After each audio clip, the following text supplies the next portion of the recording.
All right. Well, good morning and welcome, everyone. I'm Masood Ahmed, Center for Global Development, and it's my privilege to welcome all of you to this event on behalf of ODI, and I'll turn in a moment to Sarah Kigliano, who's going to be the moderator for today's event. On behalf of ICRIA and Deepak Mitra sitting there, the Chief Executive of ICRIA, and on behalf also, I want to add, of the Brookings Institution, Omi Faras, Amar Kari are sitting here, and they've been very much part of the core team.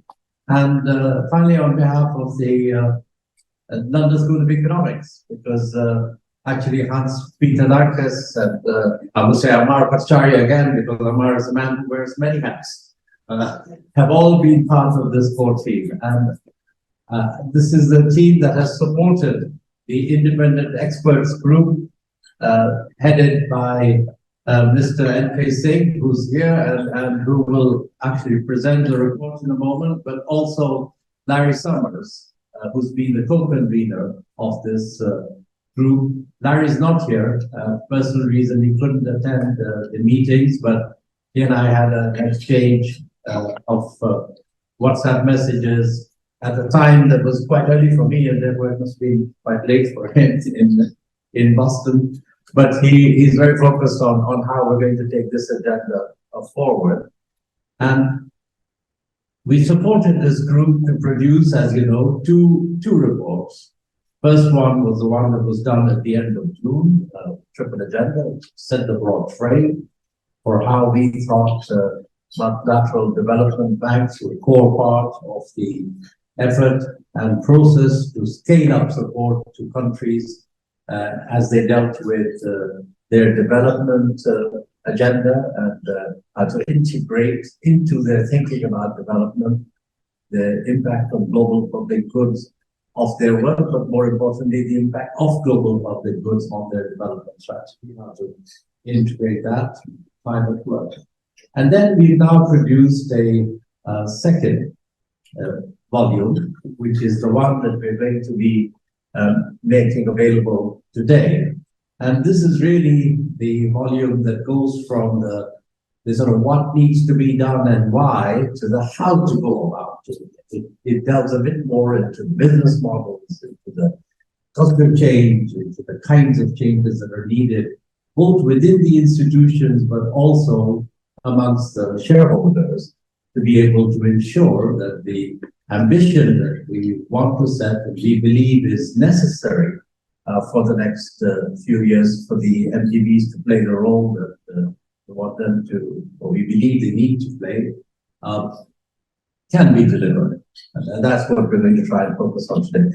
So we have a terrific panel that Sarah is going to moderate. And what I'd like to do now, if she agrees, I'll turn it over to Sarah for leading us through that process. And then we'll allow time for all of you, if you have any questions, to raise whatever questions you have. And we'll make sure that we give you whatever answers we can, best we can today. So, Sarah, over to you. Oh, sorry, Deepak, are you going to come in and say something at this point? You were sitting so comfortably there that I thought you decided to do it later. Are you coming in? Yes. Come on.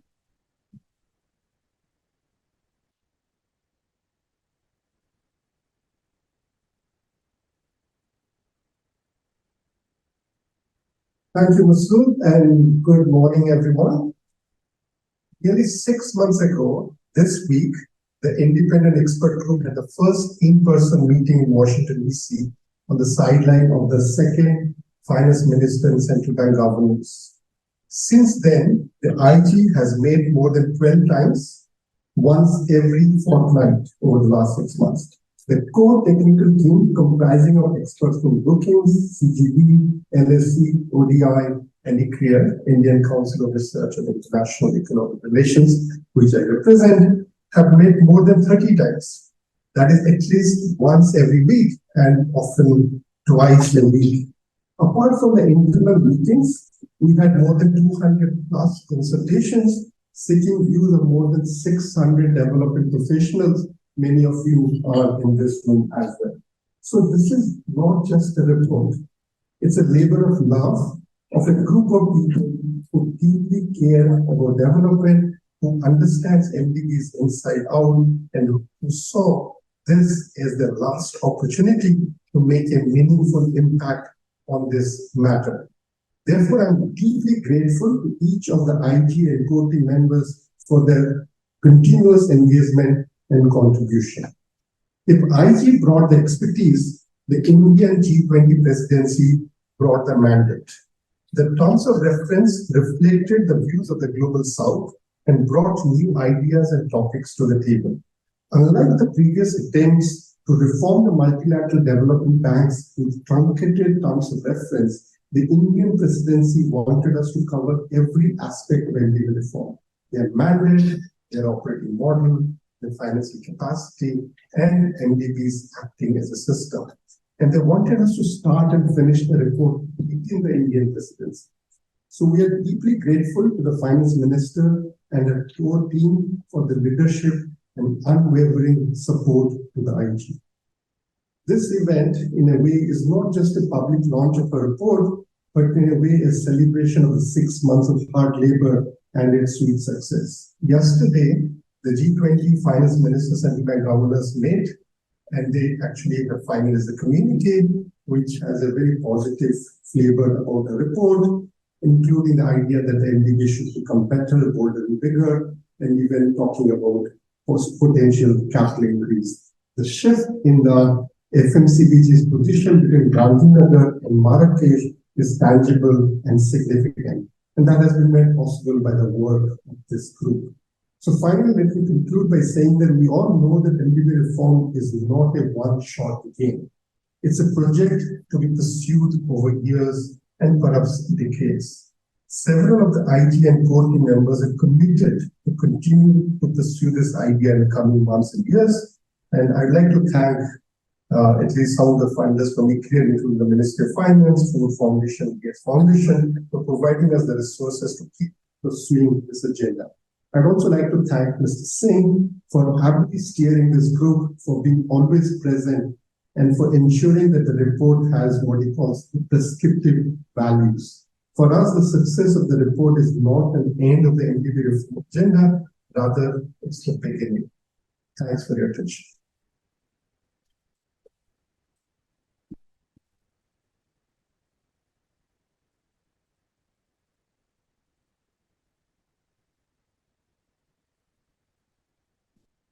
Thank you so much, Masood and Deepak. Can I invite Vera, Nick, and Kate to come and we'll get started with the discussion.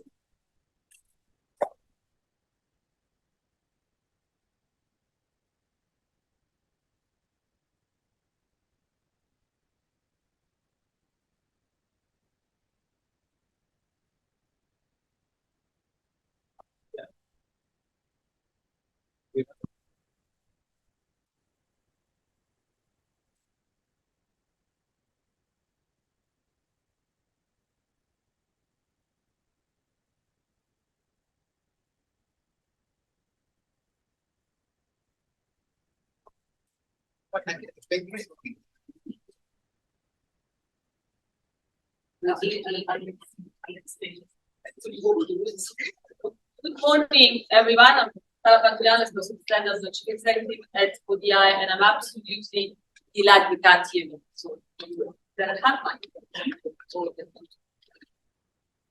Can you hear me now? Yeah. I need to lean in, or can you hear me? That's okay. I was just saying I'm really delighted to be here to moderate the discussion on the report of the IG initiative, which is an initiative that Martin Burtu, is the chief economics commentator of the FT, defined as the most important contribution of the G20 presidency. So we have a great endorsement for that. And as both people, is there a hand? Thanks.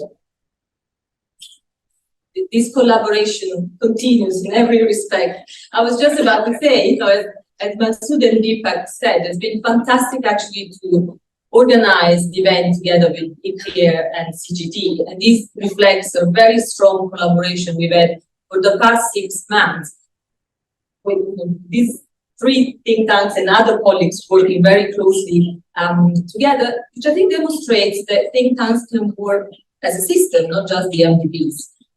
We can be an example to the MDBs perhaps. And so we have a fantastic panel to discuss the report that we named the STAR panel. Sing, somewhere, stirred, Mademoiselle Sarah, to discuss the main take, the main sort of findings of the report, the main recommendations. So we'll start with NK, who's going to tell us why, how the MDBs can change, can reform themselves, to be better, bolder, bigger at the end. Better and bolder are more important for me, individually as a system, and I'm working with sort of national governments and with the private sector. Please amplify the conversations online. We have a great audience that is also joining us online. Use reform of the MDBs hashtag if you want to tweet or X, I should say now. I will come to you after the panelists made the first comments, random comments for questions, and I'll be taking comments from the online audience as well. So, okay, we'll start with you. Why and how should the MDBs change?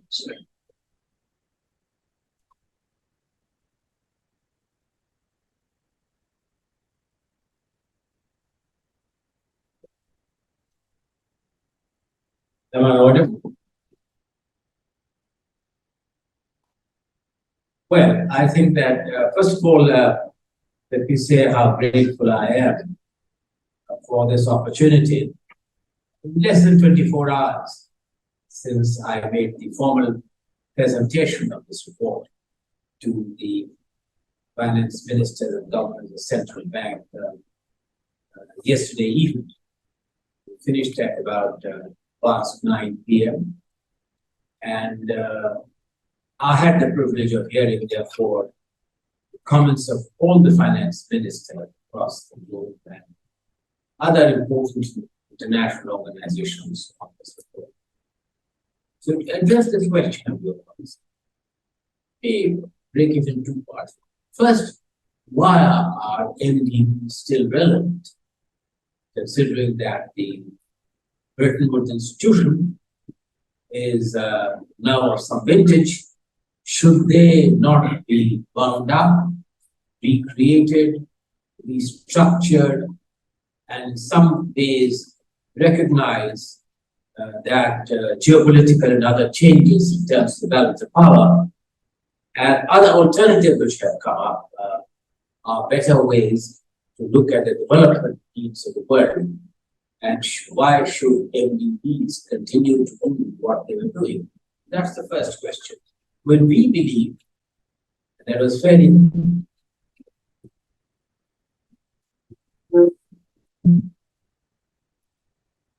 we believe, and that was fairly early in the game, that the MDBs continue to be the most important architecture, the overall framework of the development matrix for several reasons. First and foremost, an exceedingly impressive track record with, let us say, IBRD, from just a capital base of about 20 billion or so, successfully led over 900 billion. No better example of efficient financial intermediation. Range. Second is transparency, system of governance, predictability, and processes which are in public domain. And it's very impressive record being able to harness and be the harbinger of structural economic policy changes across the globe. There is no other institution which can match this, and I think there is always old sanguine law that when you have something already going, why not go for that to improve that, then to start the process of recreating. Now, over the years, clearly, several geopolitical and other changes, the needs of finance itself have altered very dramatically. I have the privilege of being on my left, not only two of my most esteemed colleagues in this independent expert group, believe me, without their contribution, this report would not have been possible. Both Nick and Vida have lent their domain knowledge, their gravitas and credibility to the orchestration of this report. So, apart from that, of course, the fact that it is their report, and I see Amar sitting here, which is really, in some ways, if you ask me, Sarah, the starting point. For good or for bad, we accepted their 3 people's joint report that from current levels of financing, the world would roughly need between now and 2030 $3 trillion a year to address not only development needs of poverty, shared prosperity, but the more important on issues of fragility, pandemic, and of course, the transition to an orderly era of renewable fuels.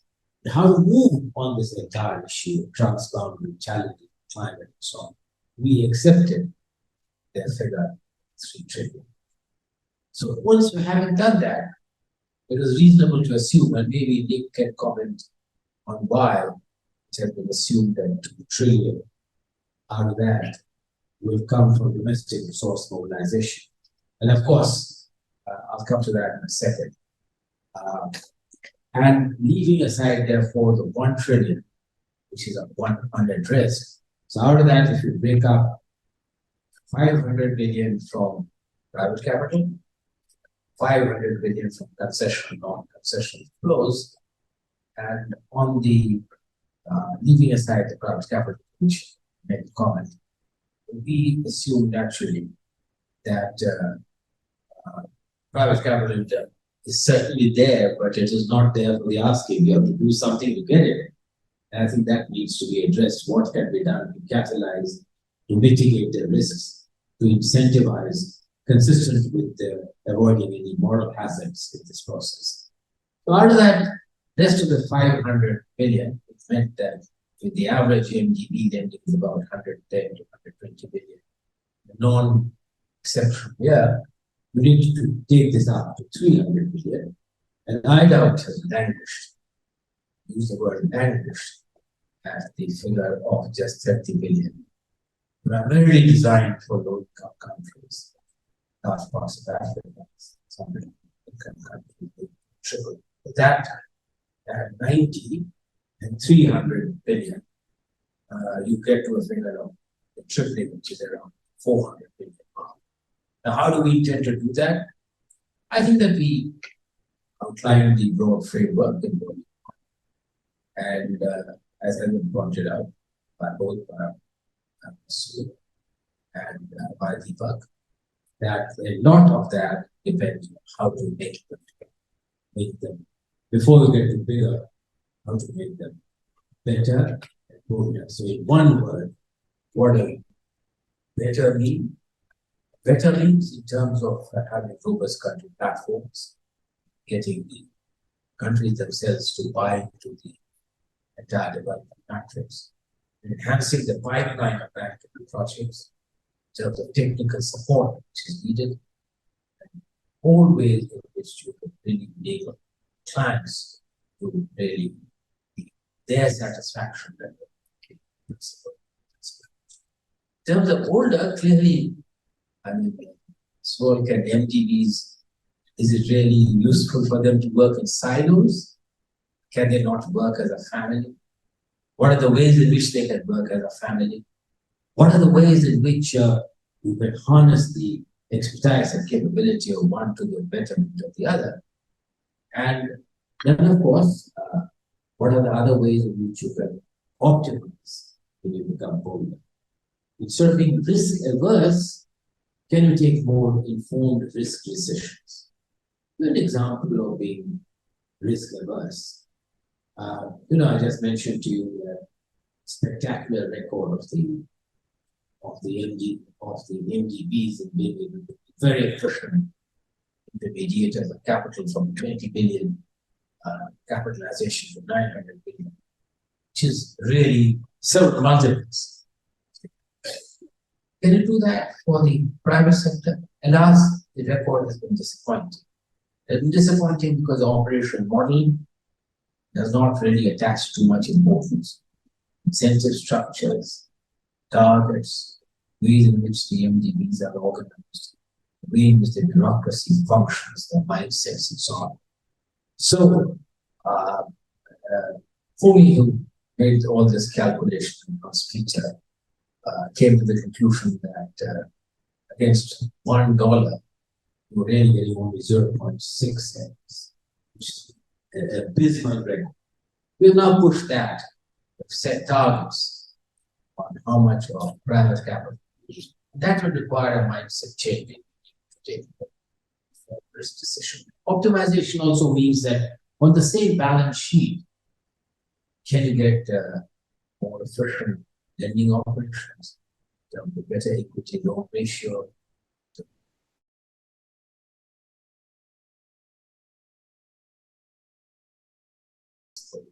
so on. So we came to the conclusion, by and large, that these two of the getting really other entities, the World Bank, apart from the International Bank for Reconstruction and Development, how do you get really IFC, MIGA to work in a more creative way and be part and parcel of the ability to take more informed risk decisions while retaining the AAA status, which is critical for a very efficient financial intervention. Then, of course, you come to the bigger. Not of the bigger is contingent on some of the stuff that I mentioned, but it's also at the end, also bigger in terms of finding that if financial arithmetic compels you, then you have to think of a recapitalization. Of course, you can go into the semantics of the sequence, which comes first, and so on and so forth. So we have actually, without going into that, we have said first be better, it's no-brainer. Then be bolder, that's no-brainer, and then you move to bigger, and bigger would also require support from shareholders in terms of putting in more resources. Now, where the journey has traversed, yesterday I must say that it really heartens the members of the independent expert group. Our two advisors, Masood, Deepak, without his intellectual support, domain knowledge, Masood, the position there, had the best ability to get the best minds to really work on this. And his credibility is so high that hardly anyone he approached had the audacity to refuse Masood's request.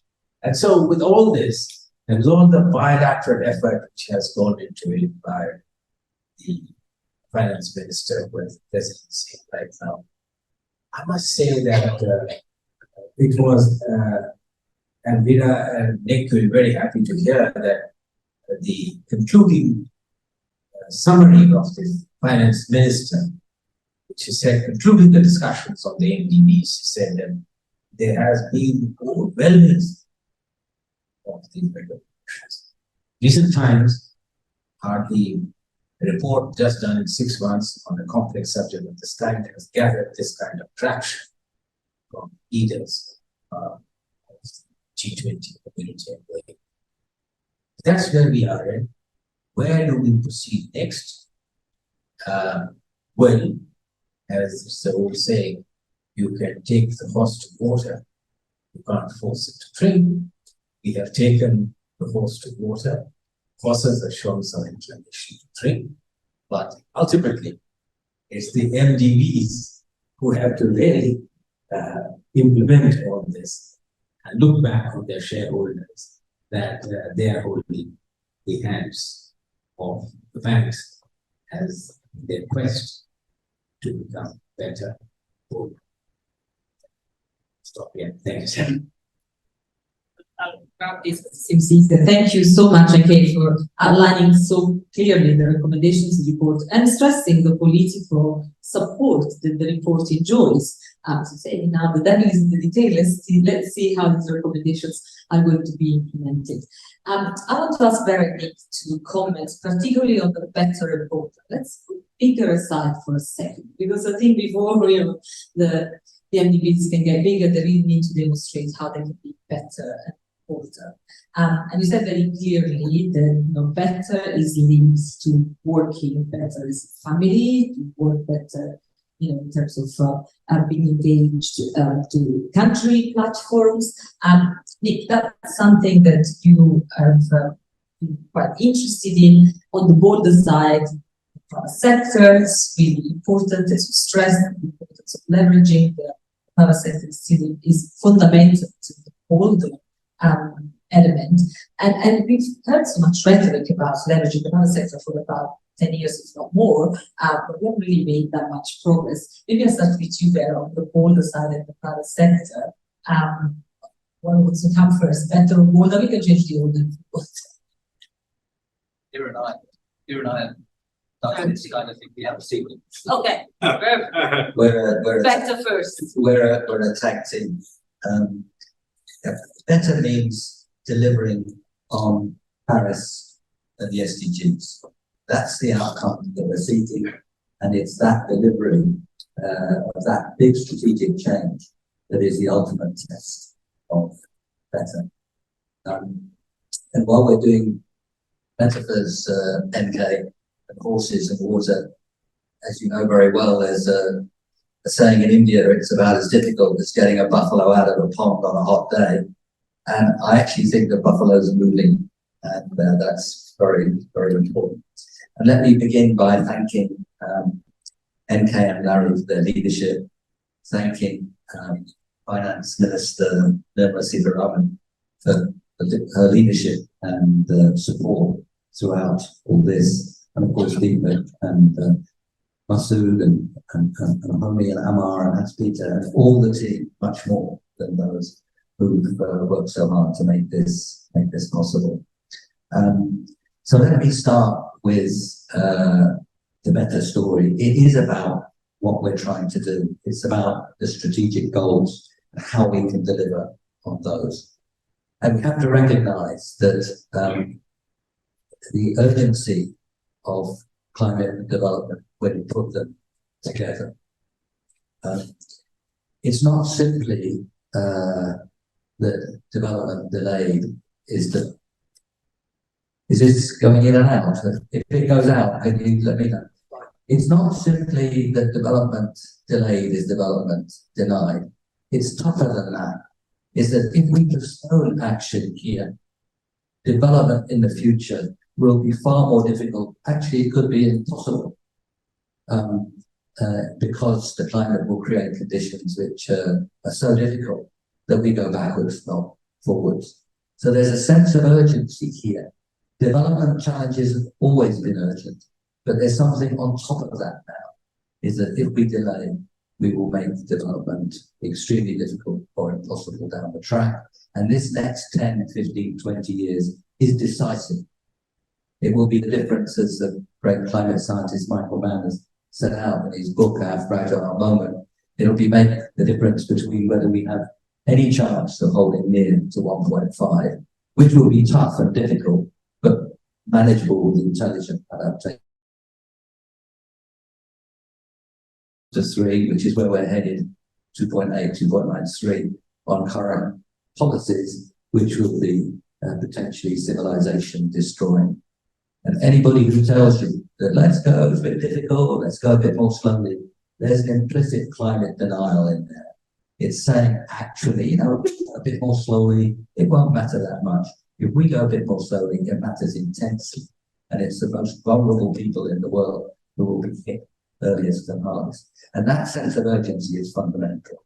And that's delivering them on Paris and the SDGs, where more than 190 countries in each case signed up in 2015. It is the global agenda. It's absolutely fundamental. That's what we do. So that's where we start.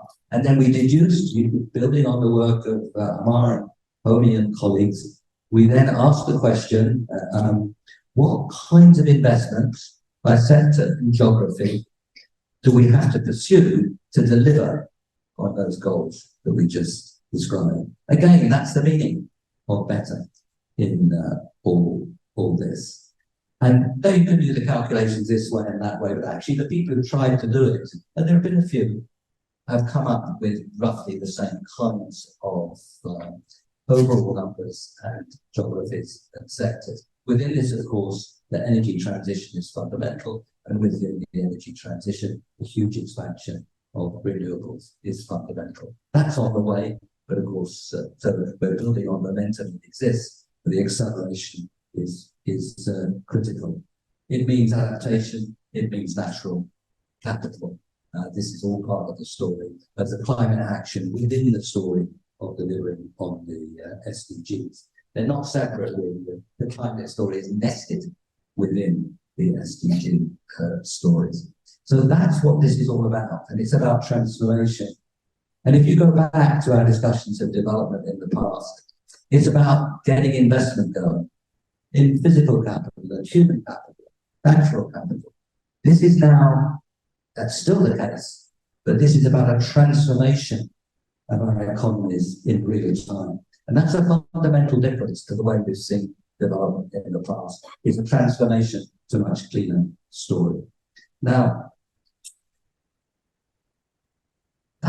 I've emphasized why we must do it, and if we fail, we're in deep trouble. But there's a big positive side to this as well. It's not simply avoiding disaster, and surely it must be rational to avoid disaster. But we have in our hands a growth story. We have in our hands the growth story of the 21st century. What are the big drivers of that story? Well, the clean is already cheaper than the dirty across about 30% of emissions, and that will be true probably about 70% of emissions in 7, 8, 9 years' time.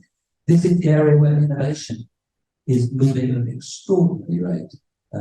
The technology is in many ways on our side, and it hasn't come out of nowhere. It's come out of a strategic emphasis on where we have to go. So number one is cost and innovation. Number two is resource efficiency. Efficiency is productivity, is growth. Number three is that we're talking about systemic change to make systems perform much better. Cities, land, energy, transport, water. The systemic reforms that we need to do to get the changes we make will be about better performance of those systems. We're talking about health. We kill 5 to 10 million people a year from air pollution. Much of it, not all of it, but much of it from the burning of fossil fuels. That's in a world where we probably see deaths of 50 plus million a year. Well, 5 to 10 million in 50 plus of deaths is a very big part of the story. And it's not just the people that die, it's the maiming and stunting and so on associated with all that. I hope we have a clear objective that kind of damage to health is bad in itself, but it's also bad for productivity. So reversing it is good for growth. And of course, we live in a world where we've had insufficient investment for a very long time. In Keynesian language, planned saving has been less than planned investment, and that's had a depressing effect on growth and productivity. So kicking up the level of investment is itself a very big part of growth. We're talking about, in many emerging markets, developing countries, a need to kick up investment by a few percentage points, 3, 4, 5 of GDP, world as a whole, 2 or 3% of GDP. That is a growth story, and it's a very attractive, much more attractive than the dirty models, destructive models of the past. So as we emphasize the importance of delivering on Paris and the SDGs, we must also recognize that actually the prize we're playing for is a much more attractive period of growth. This is not a degrowthing story, it's the opposite. It's a story of growth and development, much, much better. Now, having said that, let's be very clear that this is not easy. This transformation, this increase in investment, the dislocation it will inevitably bring, for example, in coal mining and coal mining communities, is extremely important. And the investments we need to make are also investments about managing a difficult transition, which involves dislocation. It involves investing in people and places, for example, in the case of coal mining. But as we recognize those difficulties and work and invest to manage those difficulties, we have to recognize that this is an example where very low cost of grant money is going to be critical.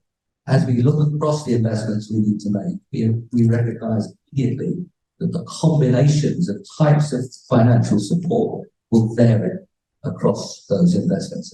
And I won't develop this much further because Vera will be picking up some of these issues. Now, what we've described, and this is the last part of what I want to say, what we've described has very clear implications for the MDBs. The conditions for the investment that are going to create this strategic, drive this strategic transformation are not yet there. And they have to be built, and they have to be built within a country, by a country, government, private sector, civil society working together with the support of external players, and particularly the MDBs, who have quite a lot of experience in that kind of thing. So the implications of what we've said for the work of the MDBs and what we mean by better is helping create the investment climate, the country platform which sets out the strategic changes that you need to make within which this investment sits, will be a very big part of the story. Absolutely critical that this is led by the country, government, private sector, civil society. And but the MDBs have a tremendous amount that they can do. So that's a big part of the story which follows immediately from what we just said. It also means that the bankers in the MDBs have to be both strategic and systemic transformers in support of the country programs, but they also have to be good investment bankers. And an investment banker and a development banker, ideally, the best of them come together in one personality. But they're not the same skills and they're not the same thing. So that people who sit in these institutions, and they're mostly lovely people who we work with most of our lives, we're talking about a different skill set.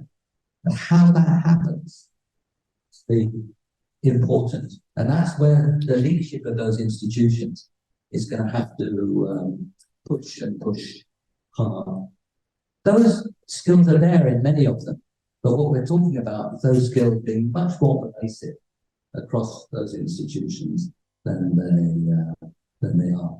So the implications of what we've described in terms of what this finance will be supporting, this whole strategic transformation investment story, imply very quickly aspects of the work which MK already touched on, aspects of the work which are going to have to change and have to change quickly. We haven't got time for the buffalo to emerge from the pond slowly. The buffalo's got to emerge from the pond quickly. He's probably got, I'm actually stretching the metaphors now, he's probably got to become a horse. So that change is absolutely fundamental, and only very strong leadership right across those institutions. And so it's wonderful news, MK, and congratulations to you and Finance Minister Miller on bringing the shareholders behind this story. Because this is a big, rapid change. It can't happen without the leadership of the MDBs and the very strong support and actually demand of the shareholders. Thank you so much, Nick, for laying out very clearly what better is about. Investment climate to stress the urgency of helping reconcile the climate and development. This has been the undercurrent debate is accompanying the creation of this report. And you say very clearly, there's another role, it's about how you bring them together and you help countries navigate the trade-off, how you create an investment plan that helps realize both of them. And you said something very important around investment bankers and the type of investment they need to make. what is really needed is the authorizing environment that helps these brilliant people do the job that in many cases they would like to do, and that's where the leadership is going to be so critical. And that comes to also being bolder in leveraging the private sector, which again, we've seen many colleagues being very keen to do, but being held back by the fear that the risk could be too high, perhaps for their own careers to start with. But how are we going to do this bolder? Thank you. Let me start by again thanking our two co-chairs, NK and Larry. And now we talk, as NK said the other day, I think with the certainty of having finalized the report, but the process I think was for me a huge privilege to be among NK and Larry and Nick and Tarman and now the president of Singapore. Menu and retail. It was, I think, a really global debate about what we want to go to. And I just want to start by, we are in a world which is in crisis. And almost every morning when we wake up, there is yet another crisis, right? Right now there's a bomb sell-off. I don't know what's going to happen to a lot of the developing countries and the cost of their debt. And one just did a report, we may have to update it already because rates are going up again. Of course, there is the conflict in the Middle East, there is the Ukraine war, there is tightening of food resources and import bans being put around in many different countries. So every day we wake up and step out of our homes, we're taking a risk. And essentially, this report is about how we do risk mitigation, risk preparedness, and how we manage the vulnerabilities going forward.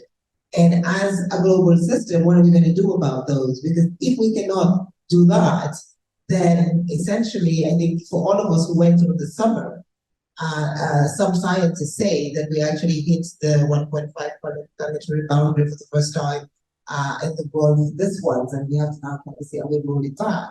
And so the question is, can we raise the resources that are required to make sure that we do risk mitigation and that we do preparedness? It's not just COVID pandemic preparedness. It is development preparedness that we're trying to do with this report. So just to put it in the context of where we want to go and how we want to do it.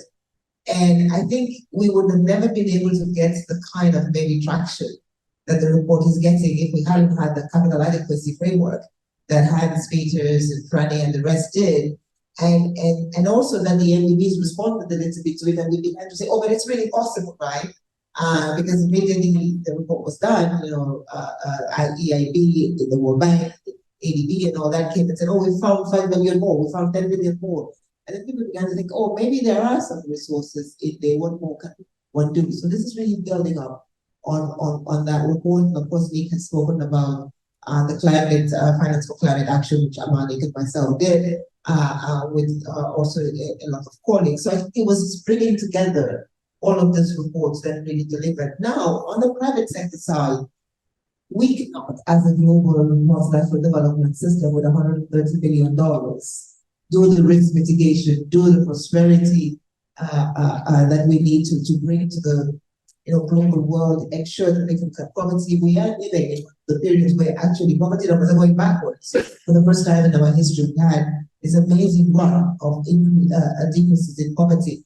In Morocco, in less than 15 years, they went from 20% of the population living below the poverty line to 3%. This is what good development, good leadership with a private sector that works can do. And this is the point of the private.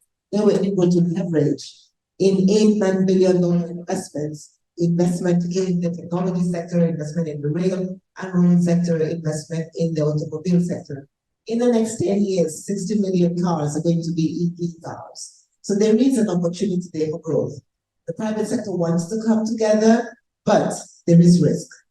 And this is where then the MDBs and the bolder path becomes important. Is can we use our guarantees to make sure that, right now we are mobilizing, we're not using our guarantees as much as we should. Are we deploying them well?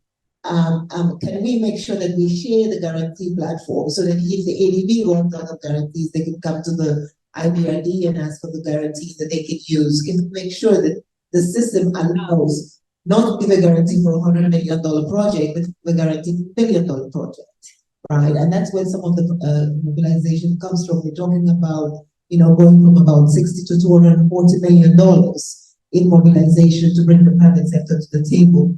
But to do that, we have to convince them that we're de-risking their investment. Because yes, they're still in an environment like the one that we live in. Not all countries can do cost-reflective tariffs and charge them appropriately because we have a huge last mile problem. And so essentially you need to be able to tell investor when he comes in, prices will not move on you. The economic and fundamentals with which you did your project will not move on you. And I think that's where the guarantees become really important. The interesting thing is that they haven't been used that much. So as MK was talking about, the amazing leverage that the MDBs are able to demonstrate just gives you that sense. With the urgency of what we need to do, and the private sector sees that, they want to do more. They don't want to come around with us and say, let's do little projects, and they want to go at scale. To go at scale, you need the right staff, so it doesn't take a year and a half for a project to get finished. It takes 6 months for that to do. You need the kind of de-risking, so we de-risk the world growth by providing better resources, by being bolder and taking risks. We de-risk the private sector by providing resources so that they can come in and use the resources of the MDBs either to do project preparation, do the more risky investment phases, and then go forward. And I think we've been talking a lot, 390 billion is what the MDBs will finally put on the table, but then we can leverage, we hope, $1 trillion from the private sector to bring that together. And Makani talks about the $136 trillion that is in the private sector. It's amazing how the private sector wants to come together, with the public sector to do a lot of this. We just saw a few days ago, Tanzania is about to, issue a $1 billion bond, essentially around a debt swap to do debt for climate development using the proceeds. This is the important part. It's what we use those proceeds for cleaner energy, right? And so essentially the growth story comes together with the private sector story, comes together with the poverty reduction story, which is hopefully the new triple agenda of the global institutions. But that's where the private sector comes in. It's their expertise, but all this could never happen if you don't have leadership in the country and leadership in institutions. You must always be the country leadership. And we've seen, I think, many examples, Egypt being one of them, where changes in India being one of them, Egypt another, changes in policy, coming up with a program that is a common program, allows then for the MDBs to come in and buy into that program. It's very difficult if the MDBs have to convince countries to do that and convince the private sector to do that. So I think we are living in risk, but huge opportunity, because I don't think we've ever seen the kind of interest of the private sector, by the private sector for development, as we are seeing today. And so we have a window of opportunity to be able to really use that to leverage much faster. We've been talking about big entrepreneurs for a while, but I think now we can really deliver on it if only we put our minds to it. I think the news from NK about the reception of the reports from the finance ministers is just an amazing piece of information, but it would have never happened again without Masood. Deepak, of course, home is Ben, making sure that every number and every word in the report was important. And for the low-income countries, I just want to say, and we have the statistics in the report, a lot of these meetings we end up sort of adding, and of course for IDA, in the last 10 years, shareholder contributions to IDA have not gone up. They have actually gone down. At the same time, a lot of the IDA countries have gone to markets where the cost of capital has gone up. So just with those two numbers, we are actually creating poverty as much as we talk. And net transfers from the MDBs to emerging market economies is actually equal. So essentially all the money that is going to the emerging market economies is just to pay back the debt of the MDBs. We cannot achieve a bigger, better, and bolder world if this is how the financing structures and financing flows are going to be. They must change, they have to change. And the reason why we continue to insist on the MDBs is because of the cheaper financing. The cost of resources, of course, is the first most difficult part of development. It's too expensive to borrow. Then you're going to get into debt even before you start seeing the gains of your investment. So it's very, very important that we have this initial resources to put in place, and not all projects are going to be have a reasonably adjusted rate of return that is positive. So they are still going to be, and I was talking with Homie about it because he's the architect of the Laos Namtoon project. At the time when everybody was doing Laos Namtoon, it wasn't the risk return on that project that was important, but today it is supplying all the energy to Thailand and all, and it is profitable and Laos can grow. But at the time, it was just a fundamentally transformational project for the sub-region and for the country, and needed to be done. And this is the value, I think, of the MDBs. This is where the better MDB comes around. It's, you know, you bring the best team in the world to prepare a project that is as transformational as NT2, and maybe eventually the Inca Dam as well, and we get it going. So I think this is the value of this process is, like you said, the think tanks are doing bigger, better, bolder. Now the rest of us have to go over and do bigger, better, bolder. Thank you so much, Rev. And you're right, we're insisting on the MDBs because that's what they were set up to do. They were set up to have bigger return on investment, to maximize the return on investment. They were set up to help address fundamental challenges in the poor countries that are trying to move people out of poverty and that is a reminder that we need to put to the MDBs. But thank you so much for laying out incredibly clearly the recommendations of the report and the roadmap ahead. We've got about 20-25 minutes, so I want to open to the audience, a lot of incredibly knowledgeable colleagues in the room and plenty more online. For those who are online, put your questions in the chat. I'll come to the chat after we have first opportunity to collect questions from the room. There should be another room in mind, I hope, otherwise I have to part ways with mine. Yes, there is. So Bianca will bring the mic. Raise your hand, say who you are, if you have a particular affiliation, that will be brief and concise. We'll start with Louise over there. Collect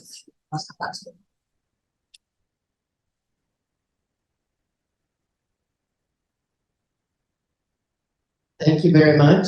Of course, I haven't read the book, but I did actually get a quick look. Can you please introduce yourself? Oh, I'm sorry.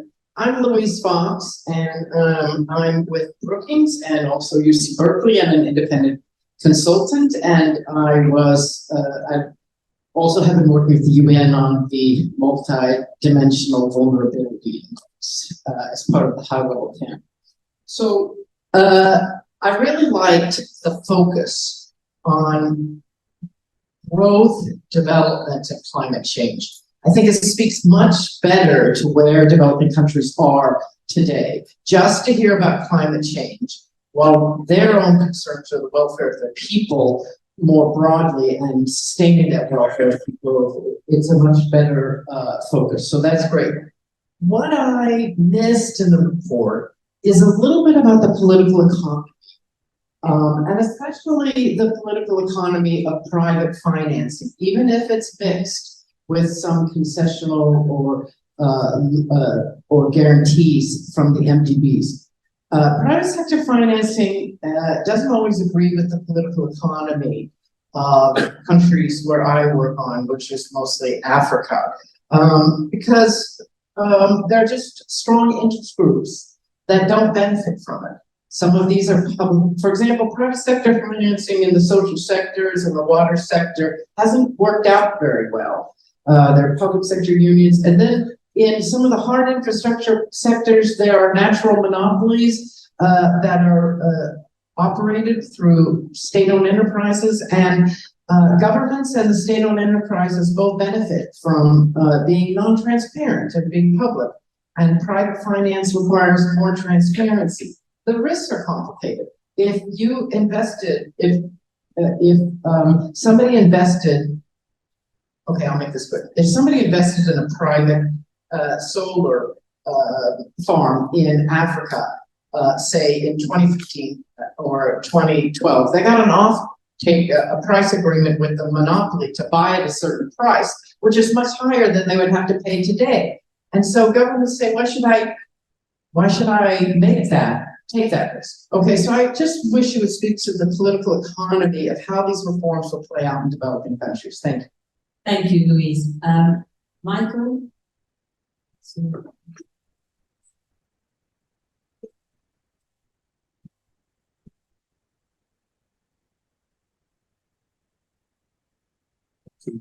Michael Jacobs, Professor of Political Economy at the University of Sheffield and visiting Senior Fellow of ODI. Congratulations, all of you. This is an extraordinarily ambitious and necessary agenda that you've set out, and the fact that you've got this straight in front of the finance ministers already is a boon to all of us. I wanted to ask about something which, glancing through the report, you talk about, but as far as I can see, you don't make a particular suggestion, which is currency risk.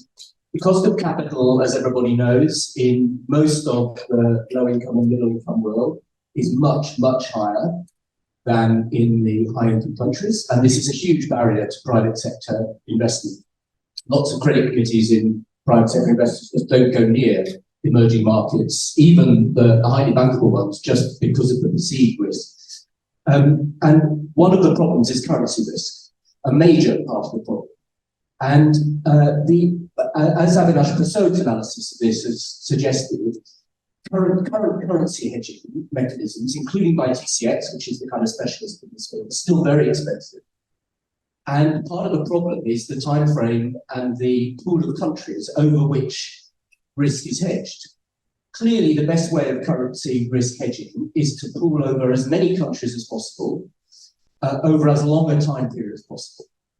And the only institutions which can really do that are the multilateral development banks, which have long existences. They're not planning to go out of business anytime soon and lend across all currencies, or could do, except that they don't. They tend to lend in the same currencies as the private, we know. Does the report, have I missed it? Does the report say anything about the banks themselves lending in local currencies? Thank you, Michael. If there is any other question. Lady over there.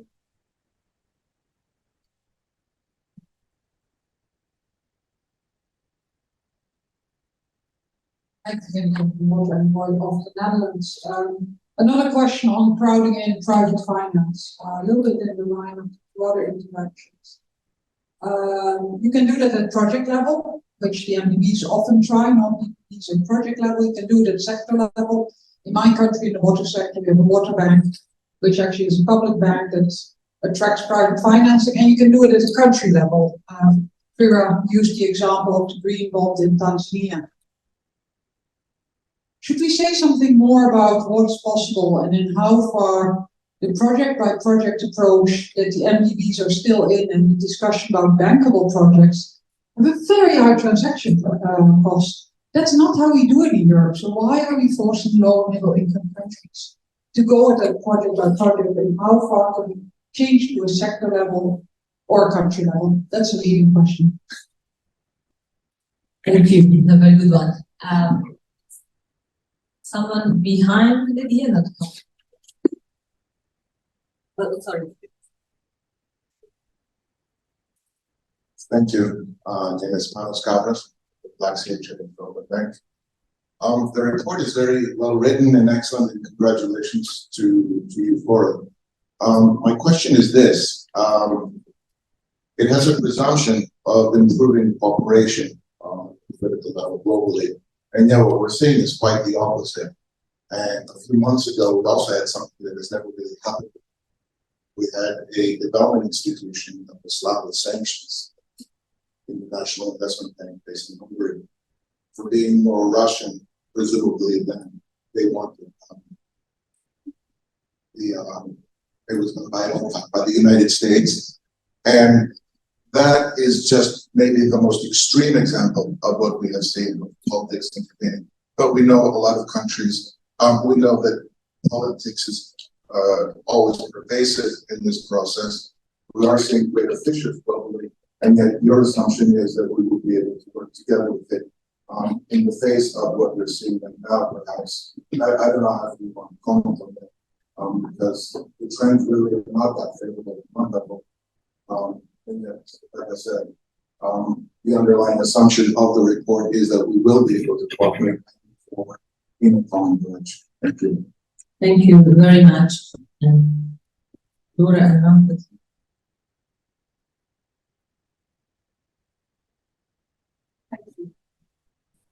Laura Kelly from the International Institute for Finance and Development. Can you hear me okay? Good.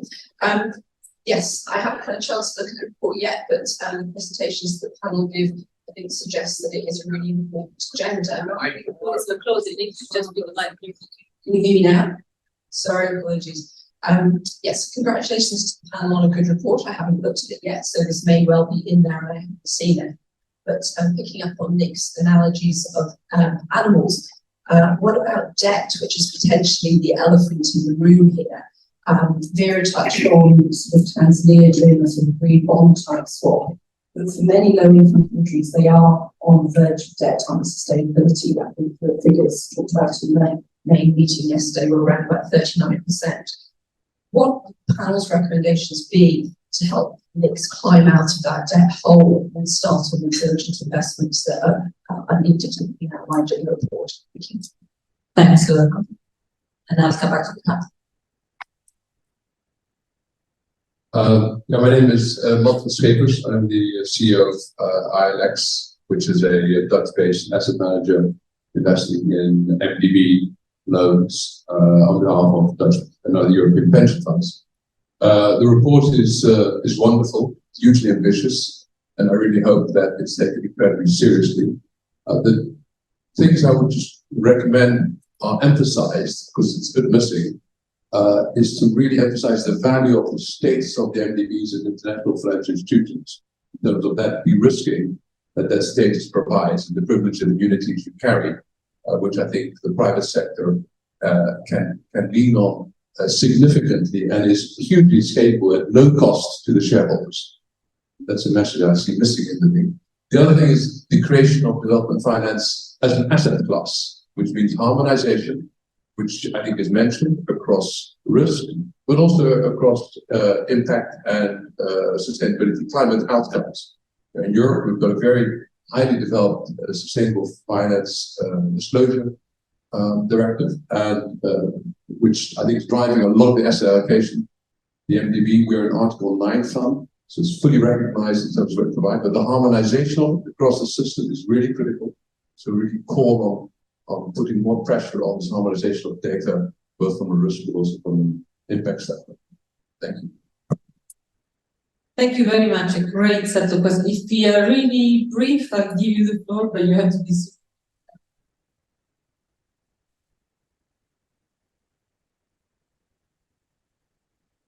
My name is Jean-François Dartif. I'm coming from Results Canada, and I'm looking at this from an advocacy angle, very different to non-academic point. And my eye was drawn on page 54. I didn't read everything, I just happened to read page 54. And it says that what is required is 0.04% of IDA donor GNI to cover for the IDA costs. That's really extremely doable. And I think it's so important to emphasize this, because we're not asking for something that's incredible. We're already giving around 0.3, it's 0.04%. I think, would you speak to the doability of this? And does this require, I think the report may not be speaking about this, because it's not the mandate necessarily of the independent expert group, but what is required in increases of ODA, generally speaking, to a company that's increasing IDA funding? Is there a sense of what's required? Because 0.04%, just to repeat myself, is eminently doable.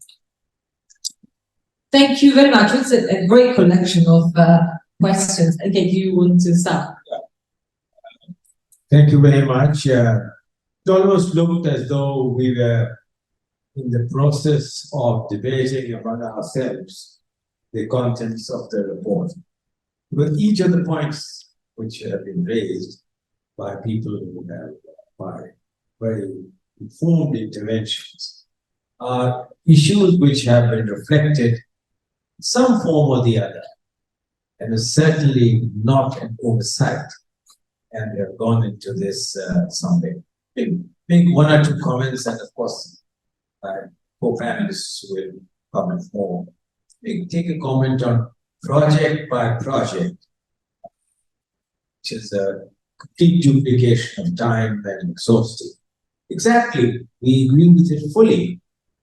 That is why we hope that in making it better, the robust country platforms we are talking is precisely designed to avoid that and to be able to take not a project by project approach, but a multi-year approach.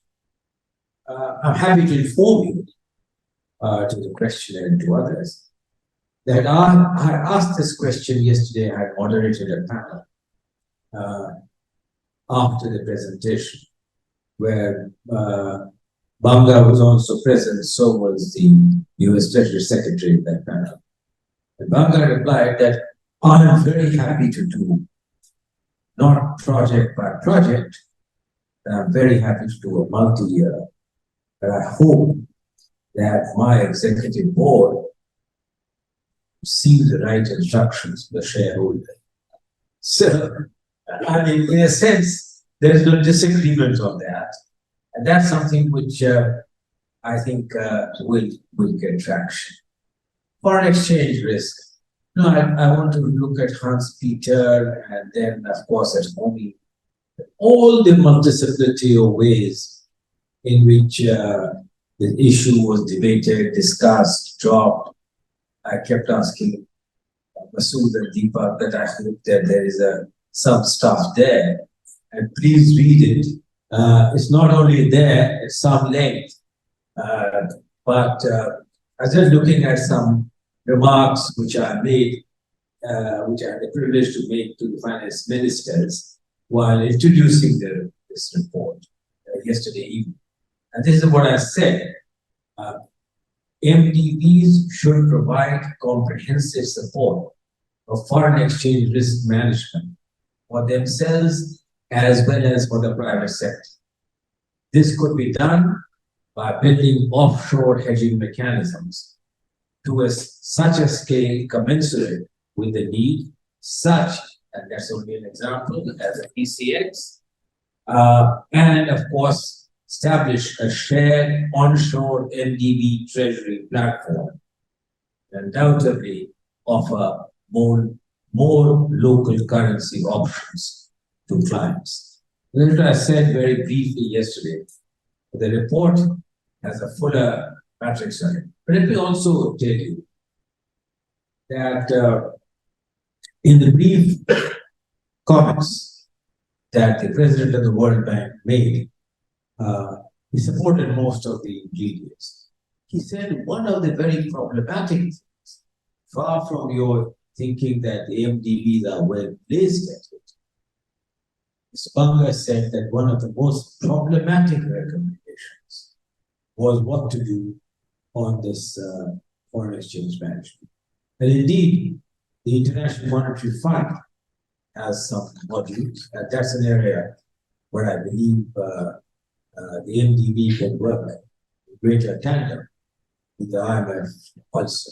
But this proposal of ours has been crafted with, after some robust recommendation with the International Monetary Fund. Hans Peter, do you want to comment on this? Since you have gone through this process, and then Homi, because we have gone through this. This is an important issue.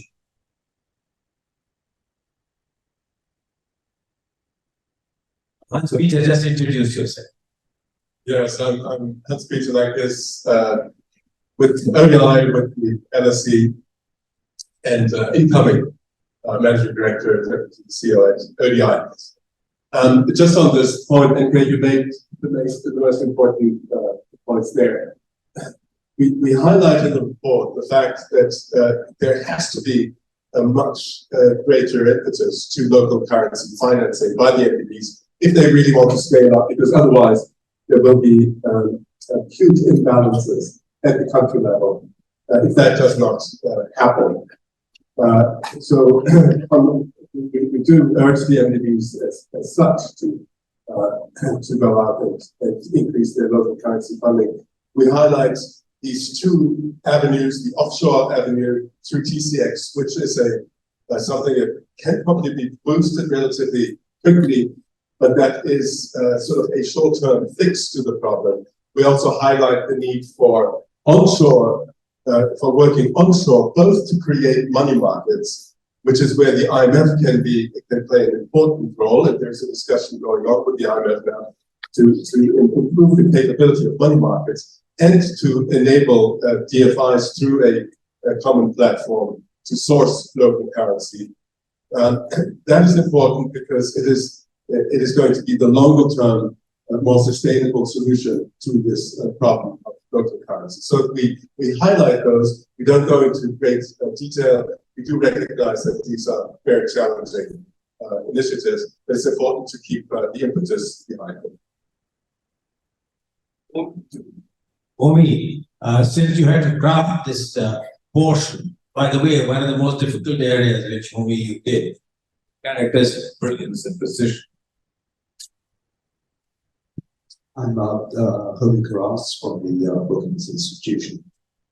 So obviously at the individual project level, foreign exchange risk is a major issue. Revenue is often in local currency, expenses and debt service in foreign exchange. That I think also needs to be balanced by the point that at a macro level, if we're going to have a significant expansion of investment, as Nick outlined, you're also likely to have a larger current account deficit. That larger current account deficit has to be financed by foreign exchange. When you look at the MDBs may have in some cases a comparative advantage in providing foreign exchange compared to national governments. Whereas, because normally when MDBs borrow and lend in national currency, they're doing it at roughly the same rates as the sovereign. When they do it in foreign currency, they're perhaps giving countries an advantage of several hundred basis points, depending on the creditworthiness of the country. So from a macro point of view, you actually have MDBs, a preference by countries for the MDBs to providing foreign exchange, but from a project point of view, it should be in local currency. So that's in some sense, the balance that needs to be worked out. One of the things that we recommend is that ultimately the way to do that balance is the balance that the national governments are doing every day when they think about their own debt management, their public debt management. All these public debt management offices are thinking about how to optimize the extent to which they should be borrowing locally versus internationally. And that same set of considerations should come through in thinking about how what role the MDBs should take.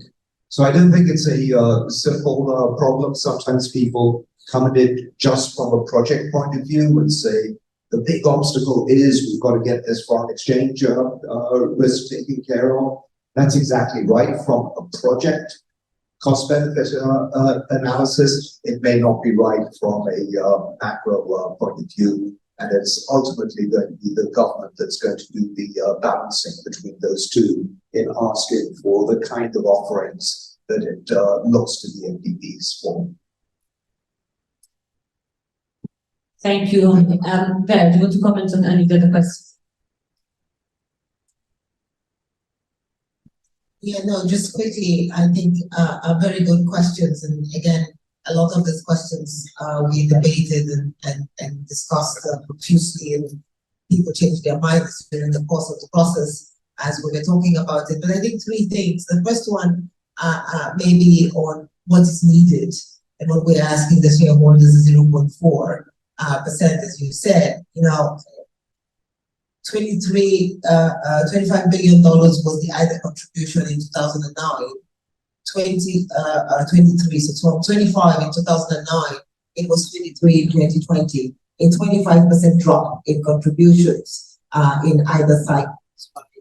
And essentially we are asking, just to keep that, or, we're asking for 0.4. We want to triple it, of course, to from 30 billion today to 90 billion. So that when you put it in sort of comparative terms, 114 billion has already gone to Ukraine in less than a year.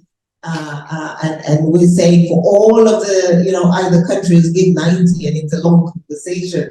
So I think, the UK is 0.7, right, is the promise. And we're asking for 0.4. So we're actually even underperforming what was the global agreement of what needs to be done. So I think that's really the message, is that with that little effort, supposedly little effort, of course the world is in contraction, growth is slowing, and so we can always find reasons why it's not the right time. And, with all the crises developed countries have, tensions and inflation. But I think really when you put it in, and that's why I think the report is great in giving the numbers. Because just talking about it, and everybody says we don't have the resources. But when you find out what we're talking about, going from 60 billion to 240 billion in crowding in private investment, in $25 trillion of US debt out there, this is a drop in the bucket. But I think the payoff is so high that we hope that in this environment, it becomes worthy of our shareholders to do.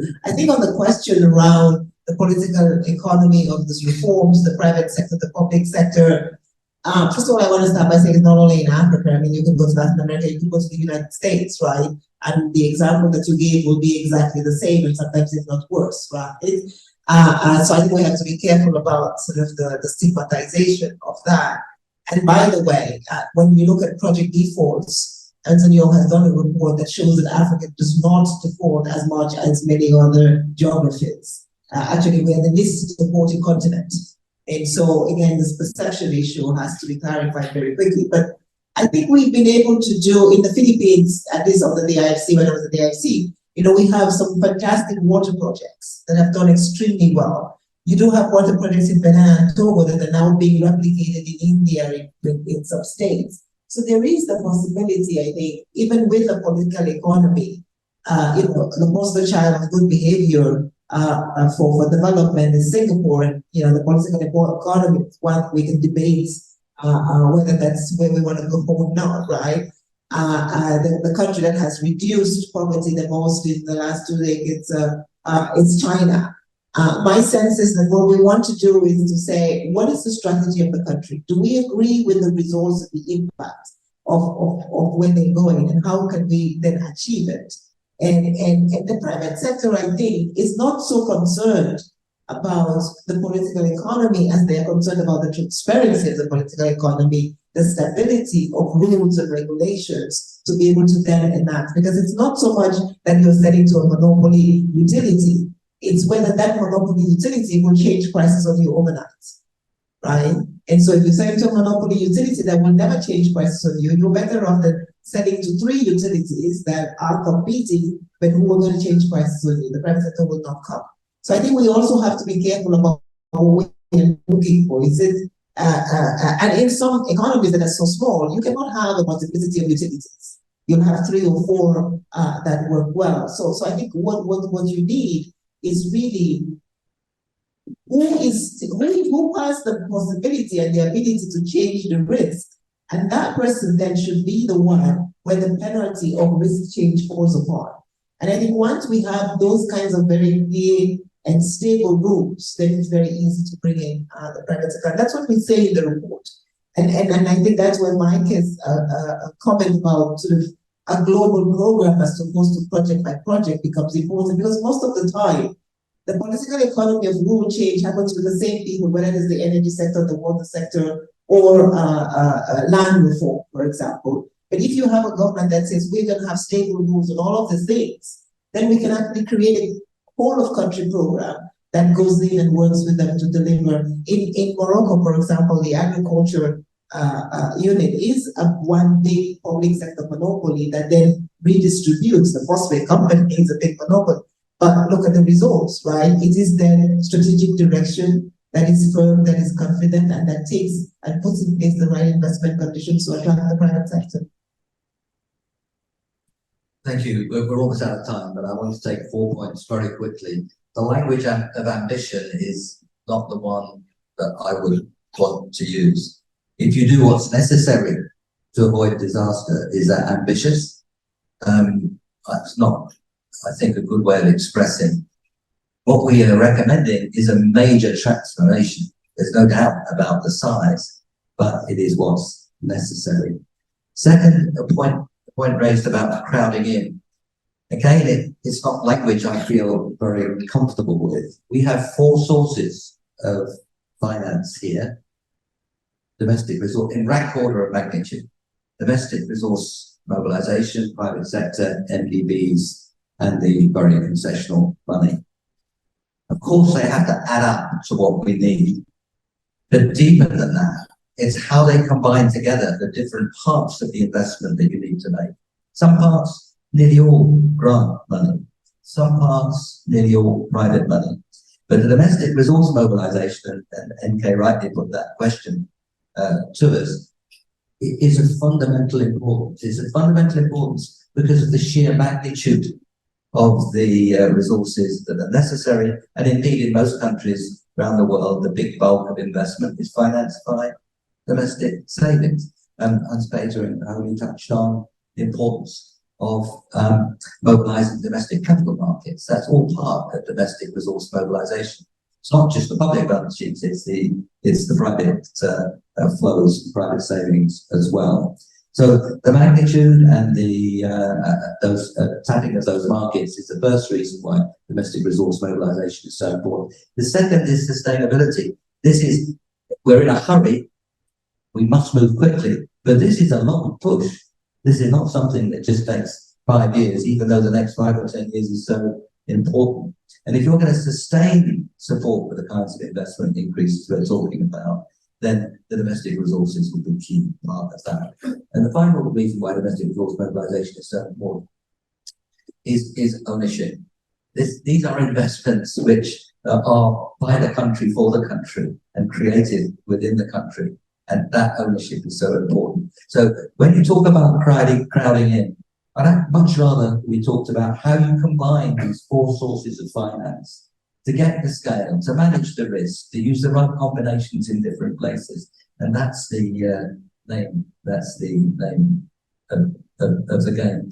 Jean-Francois, you mentioned how small all this is. If you mentioned Ida, if you add in what's necessary for the other capitalizations and so on as the MDBs, for the UK, excuse me for using that example, you can tell by my accent where I come from.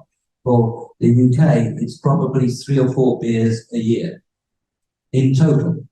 I mean, if you don't like alcoholic metaphors, then it might be 7 or 8 cups of coffee a year. For the UK to play its role in this huge transformation that simultaneously takes us away from the threats of climate, or the worst of them, and embarks on a new form of growth and development. NK made that very clearly at the beginning. This is incredible value for money. And we've all sat in finance ministries, and the job of finance ministry is to say, well, not really, it's later. And actually, this is incredible value for money, and it's urgent. So thank you, Jean-Francois, for that. Finally, on collaboration. We do indeed live in a fractious world. That observation is not a reason to give up. It's actually a push to try to find ways of collaborating around the big issues of the day. And it's remarkable how, at least on climate and the environment and poverty reduction, people are willing to agree, or perhaps I should say, more willing to agree than they are on other subjects. And if you can get together around these big ones of climate, environment, poverty reduction, sustainable growth, then it makes those other areas not definitely tractable, but at least less intractable. So I think what we're talking about here is an area of collaboration that has the best chance of succeeding. that doesn't mean it guarantees success. So thank you.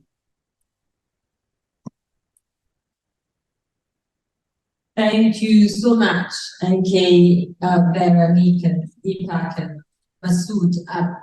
I heard a lot about how ambitious the report was, but I really like what you said, Nick. I think what the report does is it gives us a very clear roadmap from everything I've heard for the reforms that are necessary, given the urgency of the challenges that we need to address. And we've heard about the political support that the report enjoys. So I think this is now the moment for ministers to set some very clear commitments and timelines for the reforms that we need to see. So I think Marrakesh really needs to be a turning point.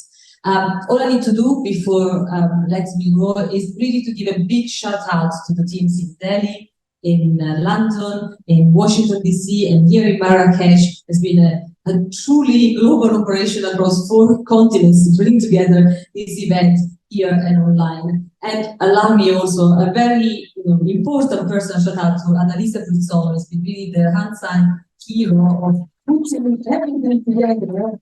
The person has done so much for the event. The recording of the event will be online later today on the ODI and CGD websites. For those who are in the room, there are refreshments at the back, and please join me in thanking NK, Vera, and